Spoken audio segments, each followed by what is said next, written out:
When it comes to the government's response to coronavirus, the money they've dished out to help get us all through it, the little bit that has gone to us comes in the form of a $1,200 check, which to me didn't seem like much, but maybe I just don't have the right perspective. Here is an economic expert, Steve Mnuchin, on how long it should last. These checks in the mail or direct deposit, it's really bridge liquidity for people as they go through these difficult times. Bridge liquidity for about 8 weeks? Well, I think the entire package provides economic relief overall for about 10 weeks. So, thank you. I need bridge liquidity. I just need to get through for 10 weeks. And him sort of implying, and I understand we're going to finesse it in a bit, but implying that, like, no, you're good for literally months. It was strong, like, disconnected oligarch vibes, and perfectly summed up by AOC, who tweeted, "It's your monthly rent, Michael. What could it cost? $10?" Which is a great Arrested Development reference there by the representative. And look, he's not just saying the $1,200. He's talking about the unemployment as well, I suppose. Okay, this is the level of concern they have for us. People who they've lost their health insurance, they're worried about paying their rent, all of that. When it comes to business interests, he is in charge of a multi-trillion-dollar fund that he can just make it rain for whoever he wants, whenever he wants. He can invest in the stock market based on the decisions he's going to make in terms of doling out that money, knowing that it'll have an effect on the share price of those stocks. It's like, yeah, you got your bridge liquidity. Now go away. The adults are in the room. We're talking about the serious concerns. So I have so much to say about this. First off, not only is $1,200 a joke, and look, I don't want to minimize how much of an impact $1,200 can have for some people, right? But when you think about how much rent costs, how much food costs, how much healthcare costs, especially now that all these people have been laid off and they lost their health insurance as a result of that, $1,200 ain't going to cut it, especially if it's a one-time payment.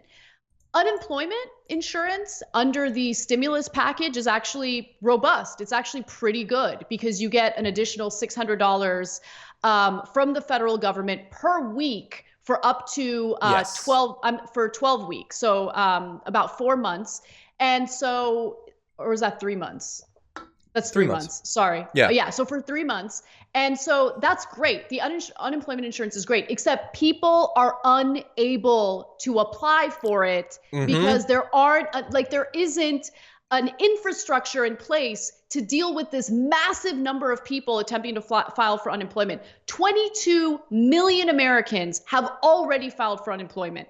So look, really the stimulus check is what so many people are relying on right now. And David Dayen from the American Prospect reported this week that because of the inaction of the Treasury Department under Steve Mnuchin's watch, banks can confiscate that money straight from your account. It can be garnished straight from your account as soon as it hits that account. Yep. Believe it or not. Yeah, and it could have been protected, but they chose not to.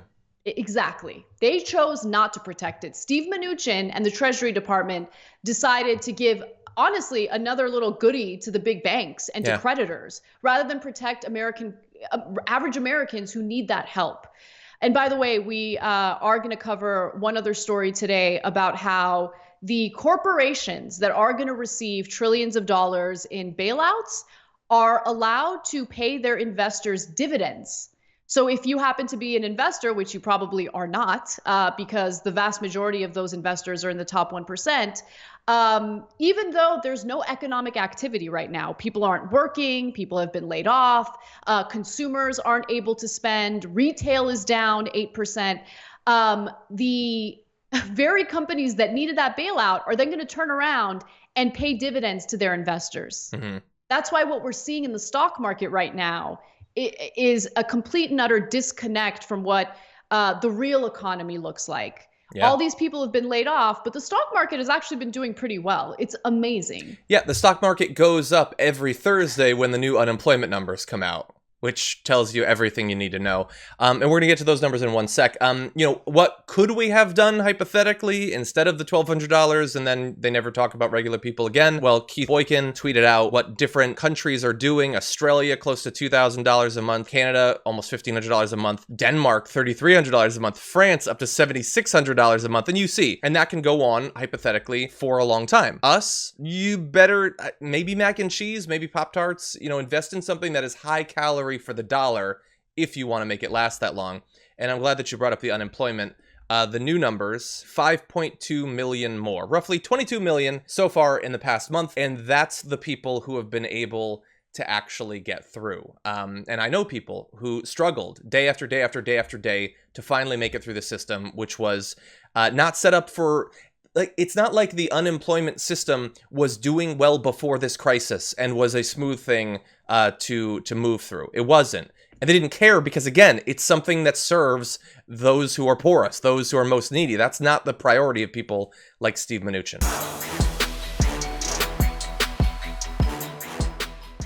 For more political news breakdowns, interviews, stories of activism, and me trying my hardest to care about the occasional big celebrity news story, subscribe to our YouTube channel at youtube.com/The Damage Report. And you can ring the bell wherever it is so you don't miss anything.